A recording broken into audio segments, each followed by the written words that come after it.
The fallout from a busy NHL trade deadline continues to have reverberations across the fantasy hockey realm, and that's why the Saturday special of your daily source for fantasy hockey, the Locked On Fantasy Hockey Podcast, is coming in red hot, talking about the Leafs, talking about the Jets, and a little bit of blue line love for the Edmonton Oilers. Let's tap in and get this paper.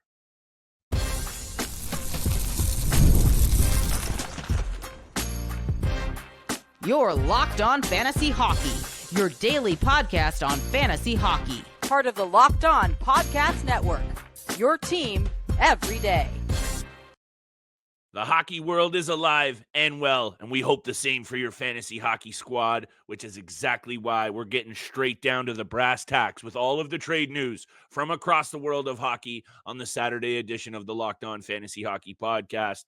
Shout out to the everydayers holding us down, making us your first listen every single day. We see you, we appreciate you, and we couldn't be doing the pod without you guys. Today's episode is brought to you by FanDuel. Right now, new customers to FanDuel get 150 bones in bonus bets if your first $5 wager hits.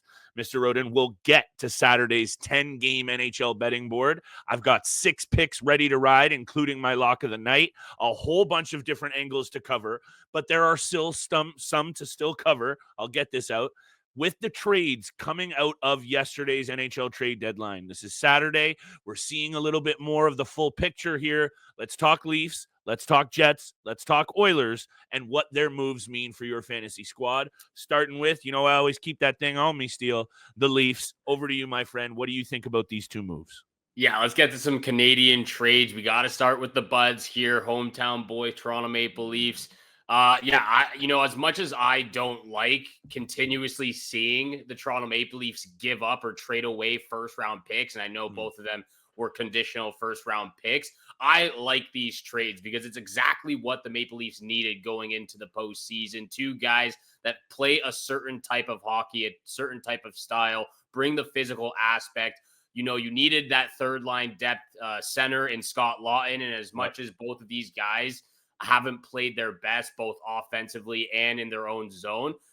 I take that with a grain of salt. I take it with, giving them the benefit of the doubt, because when I look at the Bruins and the Philadelphia Flyers, both teams bottom 10 in goals against. They struggled defensively this year, and we know how bad the Boston Bruins have been or are going to be after selling off big at the trade deadline. But the Maple Leafs acquire Scott Laughton. The Philadelphia Flyers retain 50% of his salary. They also get back a 4th round pick in 2025 and a 6th round pick in 2027. And then in the Brandon Carlo trade, they give up Fraser Minton, a conditional 2026 first round and a 2025 4th round pick. So they get a couple of picks back. They give up some conditional first rounds, but they get their 2 guys that bring a physical aspect, a guy that can play along Morgan Riley in Brandon Carlo. Yeah. When you get Chris Tanev back, he's going straight back with Jake McCabe. The Maple Leafs also traded away Connor Dewar and Connor Timmins to the Pittsburgh Penguins for a pick as well, just to free up some salary space for these additions. But I like the trades as much as giving up those first round kind of hurts. This is the Maple Leafs buying in. As much as, you look at some of the other teams going all in, obviously the Dallas Stars with Mikko Rantanen, the Florida Panthers with Brad Marchand. As much as those guys aren't big names, or the guys that the Maple Leafs acquired aren't as big names as those 2 guys, this is the Leafs going all in and buying all in. They're filling in those positions they need help with in the bottom 6. They can now slide Max Domi over to the wing, which helps his game, and he can go up and down the lineup. Brandon Carlo, again, just doing exactly what Chris Tanev does, blocking out in front of the net, blocking those shots, putting his body on the line. It's going to be those are 2 big adds, and the Leafs got what they were looking for at the deadline. I have so many different ways that I want to take this, but I'm going to try and keep it tight. I'm going to try and keep it succinct and obviously draw it back into the fantasy lens. Number 1, this is the best blue line the Toronto Maple Leafs have had since I've been watching them play hockey. I'm 36 years old, Steele, and some of those early years I obviously don't remember. But since at least 2002, 2003, those Leafs teams that had some pretty good blue lines, this is the best. It's the most balanced, and it's now got a snarl to it and size. All of these guys are 6 foot plus, well over 6 foot. And now I think you're going to see a very nice balance. To me, Carlo is the key to this whole situation over what's been a pretty busy few days for Treliving. if he can really find some chemistry and get back to a little bit of confidence that he had a couple of years ago, in which I believe he had 40-something points, 42 points last season. 40, if he can get back to, sorry, I'm reading his penalty minutes, 14 points. I want to see the offensive side of his game develop back to what I had seen previously. Obviously, that would be a bonus. You're getting him for that physical aspect, but let me get back to these 2 points. Number one, I think this is going to free up space for exactly who you mentioned, Max Domi on the wing. Maybe that's a nice little week-to-week stream. If he gets hot, I could see it. I think this is also going to mean great things for the top 6 forward group. Laughton is going to create some space out there. Carlo, a big physical, imposing player, going to create space for the Maple Leafs pieces. So keep your eyes peeled for some peripheral forward love in the fantasy game for Toronto. And I'll leave it at this before I turn it back to you. They had to make these moves. After Florida loads up with Marchand and Seth Jones, and Tampa takes their shot with Bjorkstrand, and why am I drawing a blank on the second piece that they brought in? Yanni Gourde. You have to do something in Toronto. So those are the fantasy angles. Those are what I'm seeing from the overall Atlantic Division, because Steele, these 3 teams are on a crash course for themselves.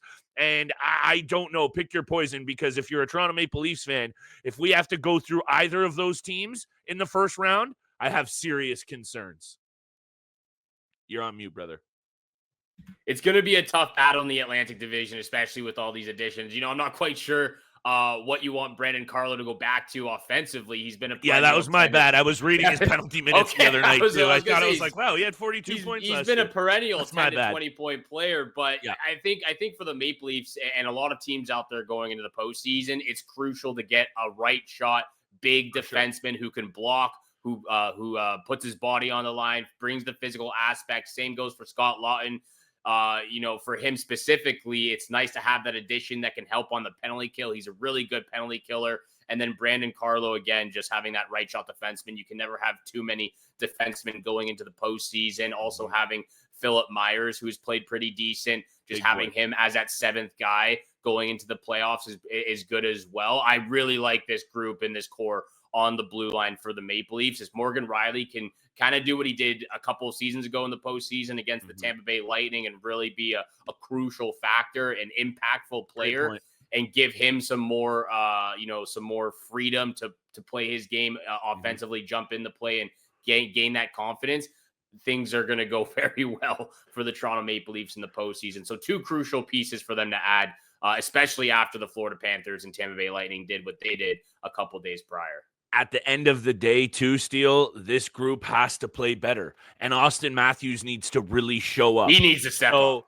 Scott Laughton, to me, obviously they pay a first. He's not a player that's had a good year or jumps off the page, and maybe we're just overly excited because we're Toronto Maple Leafs fans. But I'm trying to look at this with that fantasy lens. Max Domi is a much better piece on the wing, and I know we're focusing on a player like Max Domi. These are the angles that have to be covered right now in the fantasy game. There aren't pieces out there that are going to be sexy. You're going to have to get a little bit lucky and pounce on these opportunities. But with the team that's as loaded as Toronto is, and they augment their roster in this way, if it works out how they're planning to, there's going to be value to be had. And similarly with these 2 teams that we're going to talk about after the break, with the pieces that they've brought in, they don't exactly jump off the page, Steele, but there's value for them on the ice, and there will be value for these moves on your fantasy squad. We'll talk about the Oilers, we'll talk about the Jets, and we'll also get to big-time bets. I got 6 picks ready to ride for this 10-game board, and I'm ready for a bounce-back, Steele, and there's no better place to put those bets down than with our friends at FanDuel Sportsbook. Today's episode is brought to you by FanDuel, and when the game tips off, NBA action is just getting started. There's no better place to get in on it than FanDuel, America's #1 sportsbook. With FanDuel, you can place live bets throughout the game, so even if you miss the opening tip or want to get in on a fourth-quarter comeback, you can stay in the action, and if you're looking for a bigger payout, you can even combine your live bets into a same-game parlay. Steele and I got a whole bunch of picks coming up, but we have been hammering those same-game parlays or those boosted odds, and FanDuel is the best place to do it.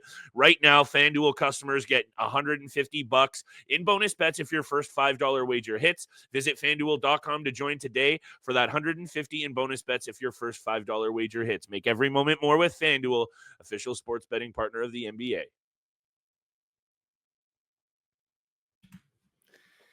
Welcome back Thank you so much for making the Locked On Fantasy Hockey Pod your first listen every single day. Please smash that subscribe button, the follow button, share with your friends and family out there. Flip and I really do appreciate all that love and support.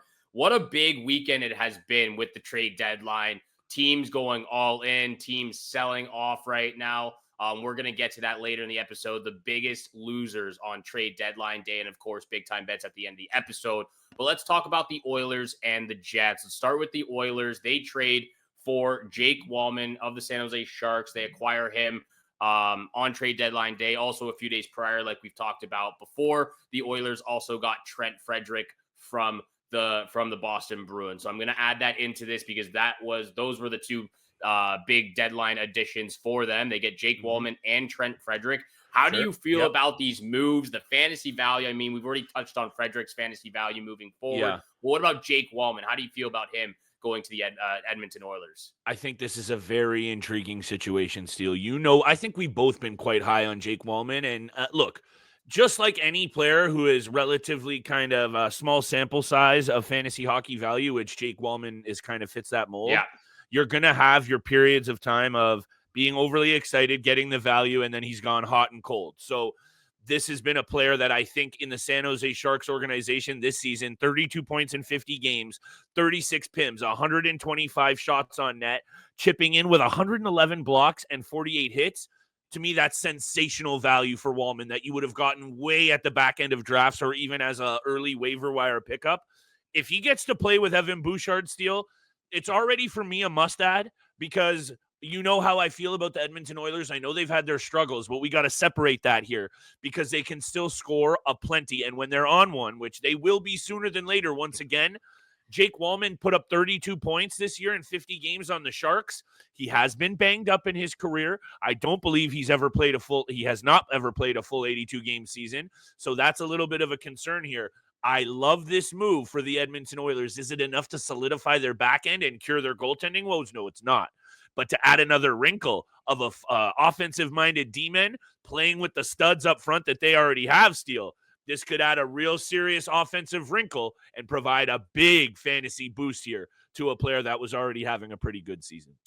Offensively, I really like this move for Edmonton because I think Jake Walman has shown us with his time in San Jose that he can be that guy. His minutes might get reduced a little bit. He was just getting over 23 minutes of average ice time with the San Jose Sharks. I could see that dropping down a little bit with the Edmonton Oilers, maybe 21 and a half minutes, but nothing too serious.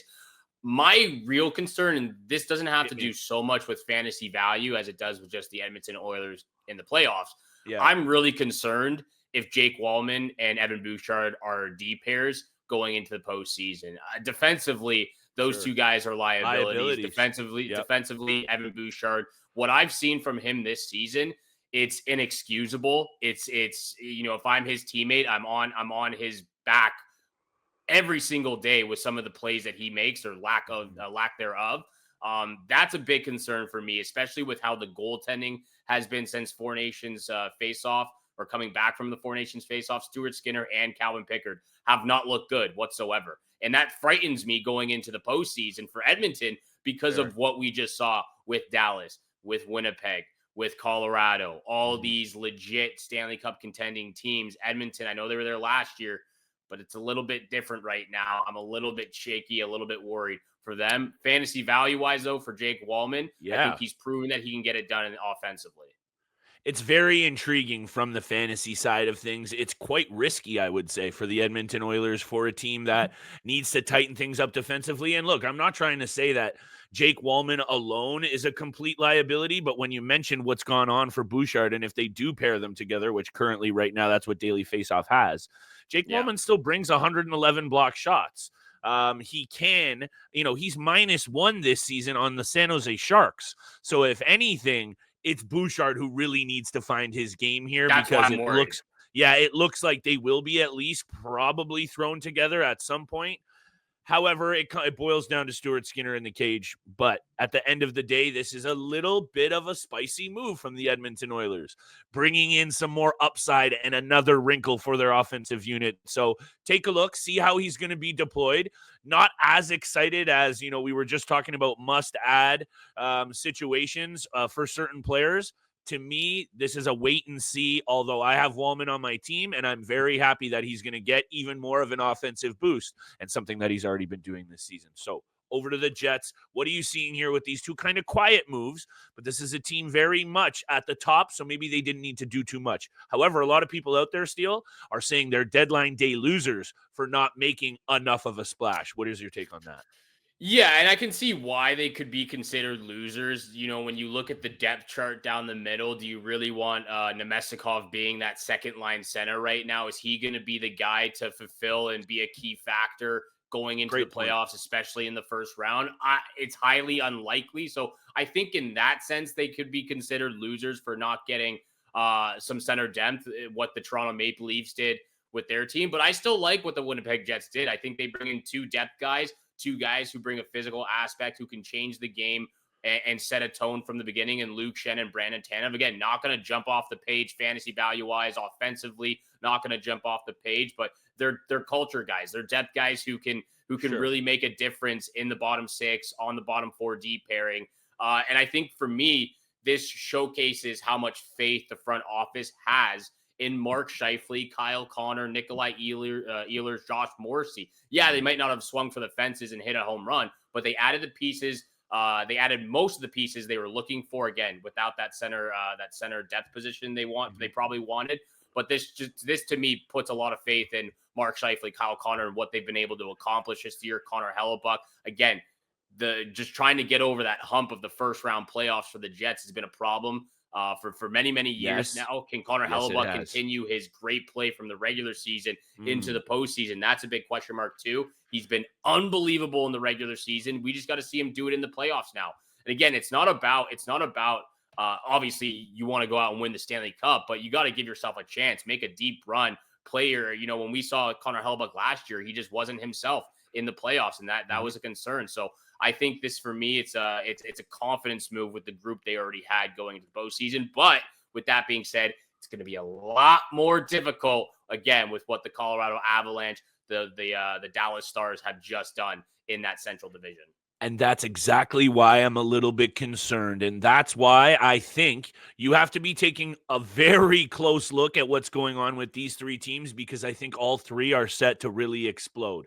Of course, they've already been good. And yes, they could play bad down the stretch with all of these moves, but I would be looking square. The Atlantic is juicy too. The East is stacked up, but I'm looking squarely at the Central Division, Steele. I believe the Stanley Cup is coming out of this division this year. Colorado, Dallas, or Winnipeg. That's not a bold take, but what I think it does mean for your fantasy value down the stretch is, guess what I'm going to say? Get a piece of one of these three teams, however way you can slice it. Great point about Nemestikov. This Winnipeg Jets team has been the best team all year. They're right there at the top for goals for. They're second, only 2 goals back of the Caps. They have the best power play in the NHL. They have, I think they need to tighten it up a little bit on the penalty kill, because you know how I feel about those headed into the postseason. Let me leave it at this with this Winnipeg Jets team, because I like Brandon Tanev. These guys are character players. You said it. Sandpaper guys. Luke Shen will drop the mitts with anyone in the NHL, and I'd be actually quite confident in him being able to hold his ground against basically anybody. He's a tough customer, and he's been there before. So I like the moves. But when you look at what Colorado did and you look at what Dallas did, I would be a little bit concerned, especially because of what you said so eloquently in what has happened to this team. And it really isn't Connor Hellebuck's fault, but he has seen more rubber, he has played more minutes, and been in there more contests than basically any other goaltender over the last couple of years, and it has been their unraveling. So also, these teams have games in hand behind them, Steele, and an 8-point lead is a nice 8-point lead. But they also have, and I'll wrap it up with this and back to you and let's get to bets. They have the toughest schedule down the stretch here. Capitals, Dallas twice, Oilers twice, Canes, Knights, Kings. That's a situation that you got to keep your eyes peeled on when Rantanen's in Dallas, Colorado's reloaded. It's not all roses. I like the moves. Keep your eyes peeled on this Central Division because there's fantasy value to be had across the board. And it'll be interesting to see how many more games Connor Hellebuyck gets. He's already at 48 on the season. He has 38 wins.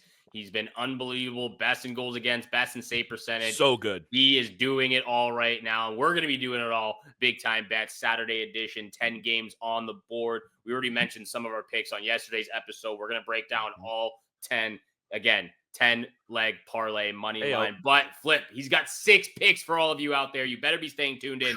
Big time bets coming up next.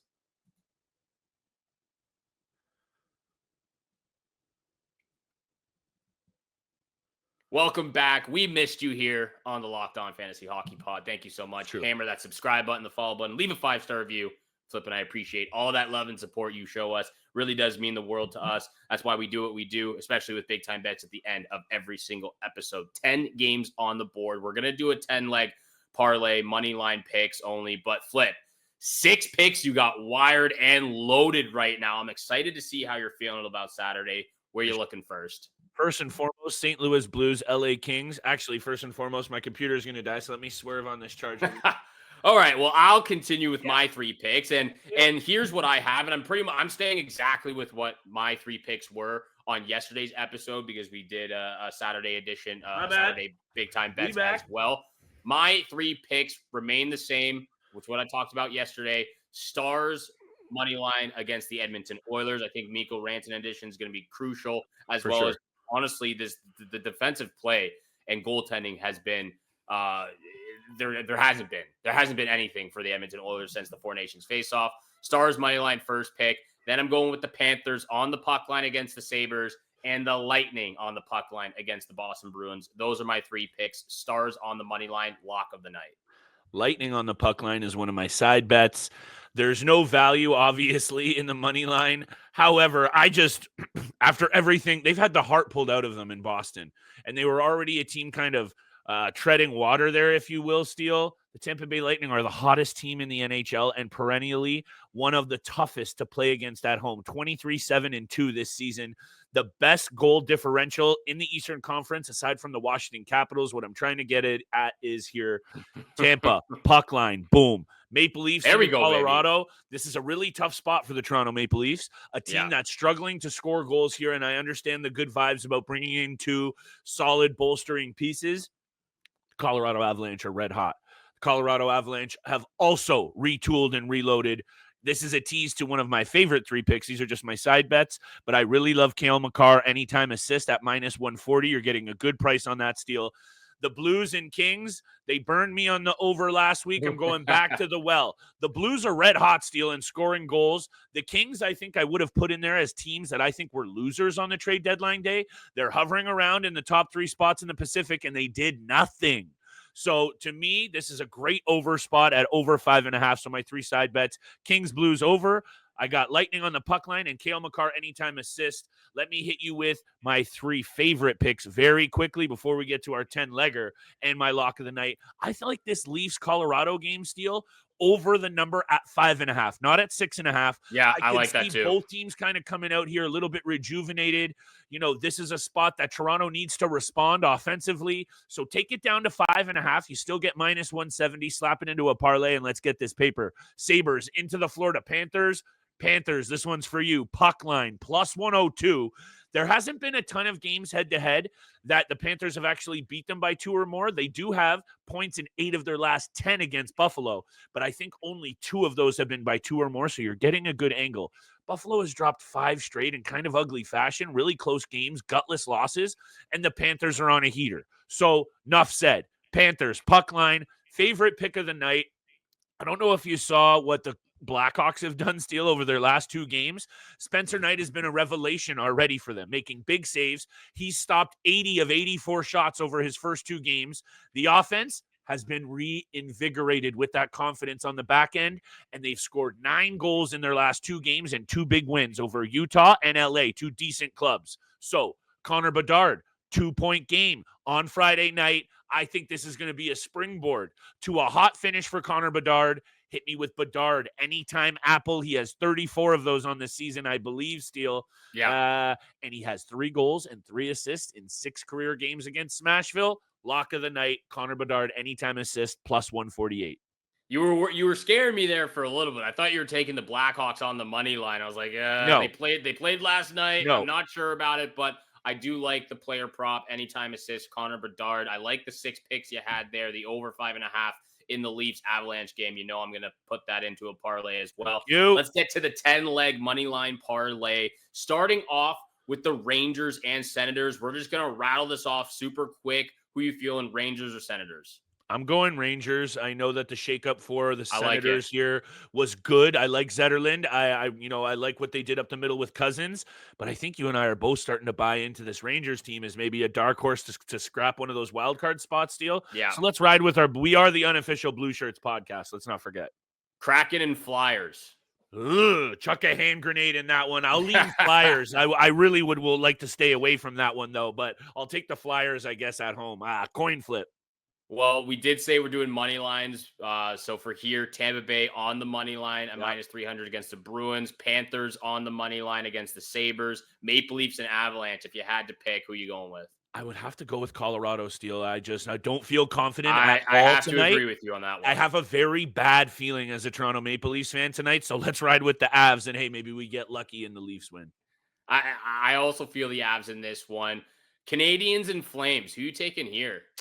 Another coin flip game. I think this is the Calgary Flames MO over the last couple of years is play just good enough to miss the playoffs and lose a whole bunch of 1-goal games. And look what's happened over the last stretch. Yeah, 3, 4, and 3 in their last 10. And dropped, I believe, 5 of those or 4 of those losses are all by 1 goal. Let's take the juice with Montreal. What are your thoughts on that? I would probably lean to Montreal here. I'm leaning Montreal as well with plus 108 on the money line right now. They're 6-3-1 in their last 10. I completely agree with you there. Mm-hmm. Kings and Blues. I think we're going to take the Kings at home in this situation. Blues have been hot. Nashville at home against the Blackhawks. Most definitely. I know it's a tough one because it's still the Predators, but Blackhawks played last night. Yep. Oilers and Stars. I'm going with the Stars personally. They're both at money line minus 110 right now, but that's my lock of the night. I like the Stars here in the situation. How do you feel about the Islanders and Sharks? So there's a few of those games that if it wasn't for a $4 or $5 10-legger, I'm for sure staying away from it. I actually don't hate the juice for plus 142 for the Sharks, but Sorokin has been good, and I would much rather take the Islanders and get burned by them than take the Sharks and they get pumped. So personally, I would go Islanders after all of that back and forth. I personally would actually go with the Sharks just because they have been playing some really good hockey. For the juice. And after the Islanders losing Brock Nelson, looking at that team on paper, it's Bo Horvat. That's all it is. Bo Horvat and Ilya Sorokin. So I'm a little bit worried about that. I'm fine taking the Sharks on the juice right now. 10-leg parlay, all 10 picks. You can also put, if you add like a same game parlay, if you add an over and under in one of these, you can get a 50% profit boost on FanDuel right now. $10 for this parlay money line, $4,110. Easy. Absolutely loving it. Easy Hammering money. that right now. Easy money. That's what we do. Easy money. Love it. Hey, it's just a fun time to be a hockey fan, pal. Lots going on, lots to take in. We'll be back Monday, waiver wire, probably the spiciest waiver wire of the season. Yes. Make sure you're locked in. Steele and I will have a number of targets for you, bets all week, and we got you covered all the way till that cup gets lifted. Waiver Wire Monday coming up next. Thank you so much for making the Locked On Fantasy Hockey Pod your first listen every single day. For your second listen, please make sure you check out the Locked On NHL podcast, part of the Locked On Podcast Network, your team every single day. Like always, from Flip and I, we wish you good luck with those bets, good luck with those weekly matchups, and we shall see you back here again on Monday. Peace.